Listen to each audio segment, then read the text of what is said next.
We're here actually behind MCC, Monroe Community College, and there's a circus that they're holding here. And I'm here with a few people. They've been set up, as you can see the signs, they've been set up here since yesterday, is that correct? Friday. Since Friday. What is the name of this circus? Do you know specifically who is holding it? Yeah, this is Garden Brothers. Garden Brothers Circus. Yeah. Are they local as far as you know? No, Are they? No. Okay. They've been around for I think about 100 years. Can you explain to my viewers what exactly you guys are advocating for? I see the signs, but can you tell us a little bit more about it? Sure. It's basically just about understanding the nature of what it takes to train these animals. There's no positive reinforcement. This isn't treats. This is whips and hooks and intimidation. That's why they use the whips when they're out there. If they were using positive reinforcement to train them, then they'd be giving them treats. But instead, they're brandishing the whips, they're cracking them, and they're afraid of it. Plus, the animals are being made to do things that are definitely not natural for them. This behaviors of standing on each other's backs, jumping through hoops, they might even be on fire or whatever. None of that stuff is natural. All in the name of profit and to entertain people, obviously. Exactly, and nobody really looks at their feelings. Now these animals are doing 7 shows over the course of 3 days. They're kept in very cramped quarters. They're not getting the kind of exercise and fresh air that they need. So it really is cruelty.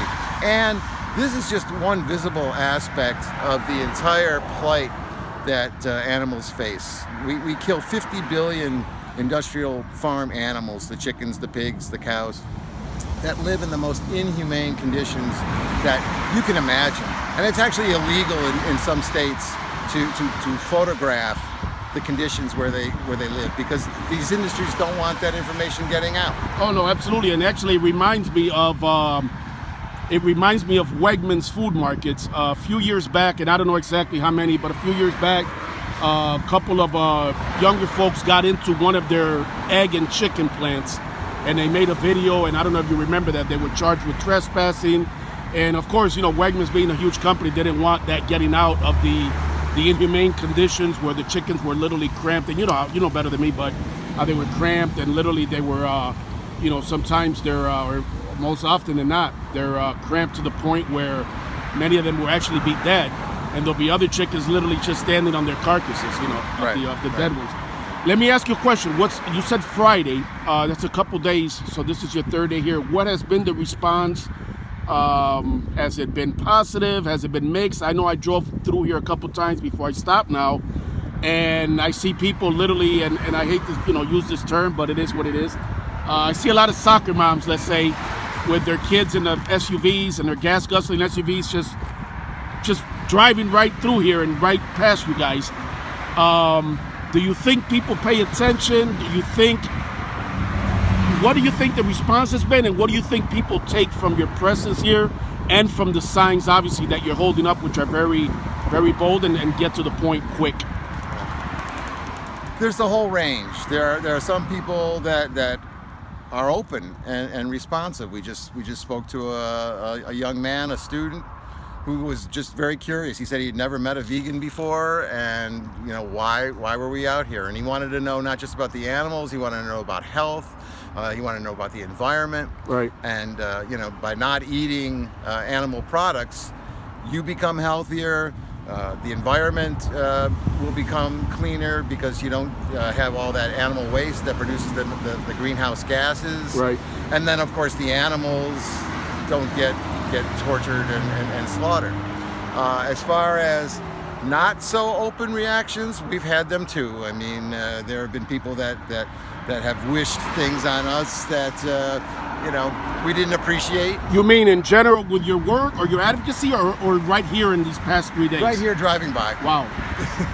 I noticed before I pulled up that security, MCC security. Do you think they're intimidating in any way? I see them patrolling. Have they said anything to you, or they've been cool? Not at all. Okay, that's cool. That's nice to hear. Yeah, we're out here. We're respecting their property, right? And they respect our rights to be here. No kind of dirty looks or any kind of thing that you take as intimidation. We've seen the campus security, we've seen the county sheriffs, we've seen the Brighton police, and everybody has been totally courteous. And Brighton police for the most part, you know, I don't know about the sheriffs so much, but if you say so, I believe you. But Brighton police for the most part, I live in Brighton, so they're pretty cool overall. Specifically about the abuse is what I'm more interested in seeing what your feelings are. That people, do they see the signs, obviously, and I'm sure they do. Do they kind of black it out? Do they do sorry, we got noise here going by. Do they do the Jimmy Sally, don't look that way, look this way? What do you think they're taking? What do you think they're taking when they go in here knowing that they are, in essence, supporting this type of animal abuse? Well, this is what society has to deal with. There's this cognitive dissonance going on between why people love their dogs and cats, but they'll pay people to slaughter the pigs and the cows. They love their parrots and parakeets, but they'll pay people to slaughter. I've seen the bumper stickers. Why love this one and eat that one? So Right.